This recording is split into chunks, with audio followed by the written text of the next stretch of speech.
Great. Hi, Bill. I'm Kami. I write for the mamadiaries.com. So nice to have you speak with me today. Thank you so much. So I Right. watched a few of the episodes of the second season of the Patrick Star show with my 8-year-old son. There we go. Oh boy. And it was hard for me to watch it because I was so busy watching his reaction, and it was just genuine laughter. He was laughing nonstop. He gave himself the hiccups. And it was so fun just watching it with him. This Patrick has been around for a long time, and you're on the second season now. So what is it like for you, for Patrick, to be the star of his show finally? I just want to give kids hiccups. Man, I'm having an incredible time. I love Patrick so much. I love the world I've been able to cohabit with my fellow players and with these great writers and storyboard artists, and just everyone in Nickelodeon. I couldn't be more fortunate.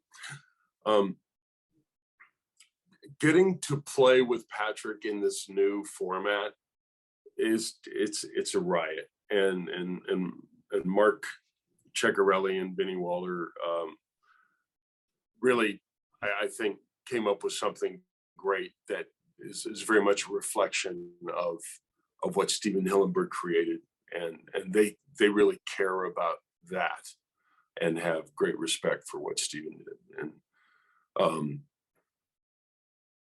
and I almost feel like it's a dream. It's so crazy and wonderful. That's so nice. So this was filmed a lot during the pandemic, I'm assuming.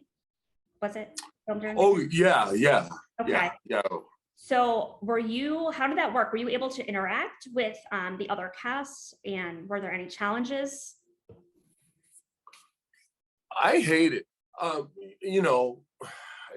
It's, listen, given what the pandemic has wrought on countless people and lives, my issues are puny, but it is the one thing that I regret, because I love so much being in the room with my fellow players. Yeah. And sharing the moment that we are recreating.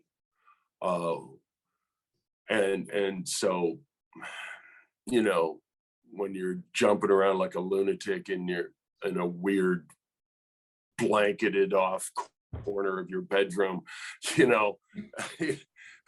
with a bunch of crap piled up so you can set a laptop on it, because I have to work standing. That's the way it works. So that was frustrating, but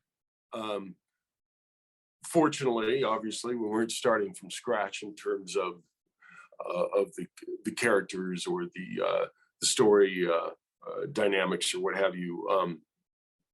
So it was, I think we were able to do it justice, but I will forever regret that we haven't been able to really fully realize what to me is the superior way to do what we do, and that is to be in a room together.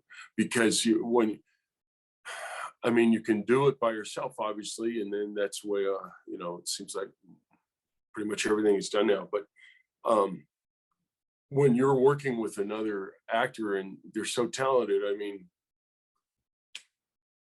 it feeds your brain. If I'm hearing what Jill Talley is doing with Squidina's performance, even if it's not conscious, it becomes a part of my response, and that's just a far richer, I think, a kind of performing environment. So we have been able to do some things as time has gone by, where even if we're on Zoom and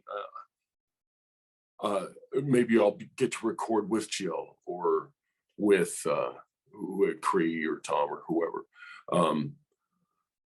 But hopefully we'll see time in not too far away where we can all be together again. I know, that would be so nice. My goodness.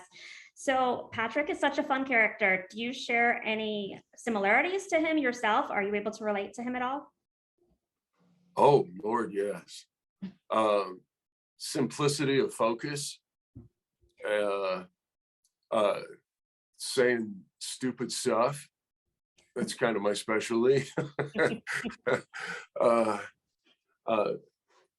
Patrick and I don't know. I think I'm a loyal friend. And I certainly love to play. I've always been playful by nature. So yeah, there are similarities. I love that. So the show is super fun and it's really silly. And I love that about it. But I was wondering if there's any sort of like message that you're hoping for kids or even adults to take away from the Patrick Star Show.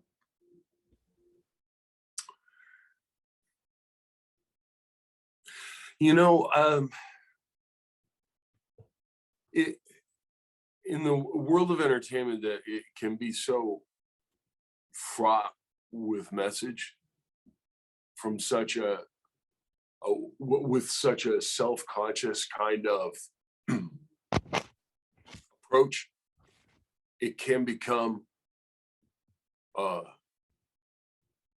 patronizing, and you have to be very careful with that kind of thing. In a more kind of, I guess in a more kind of intellectual way, I would approach it from the standpoint of,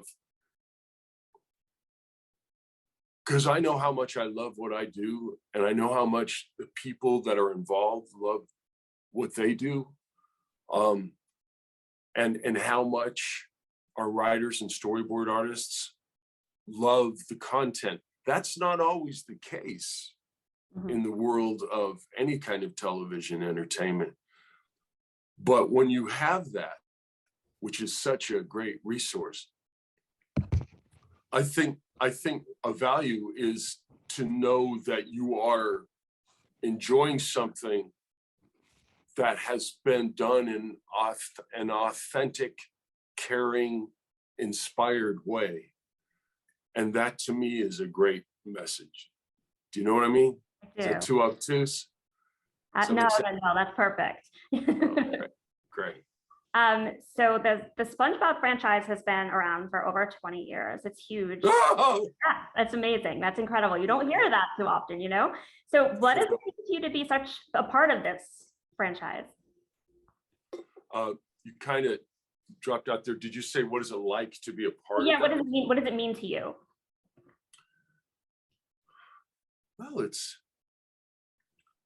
I mean, it's kind of what I was just referring to is the potential when something can be created that is done in a really inspired way. And that goes back to Steven Hillenburg and how much he loved the ocean and how much he loved the creatures in the ocean and how much he loved animation.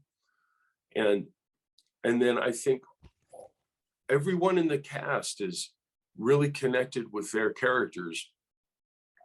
So to be a part of that is, it's one of the greatest things in life. What more could you ask for? You know, and also, you know, it's really great, like to hear from you that you watched it, you know, with your kids and you enjoy it with your boy, and now people that grew up watching it are having children and watching it with their children. I mean, that's just incredible. Nothing prepares you for that. It's just been one magical discovery and delight. The more it goes on, no one hopes for this because it's too ridiculous. It could never happen. Thank you so much for talking with me today. And bet. we're looking Nice to meet forward to seeing more of Patrick and his show. you. Yeah, thank you.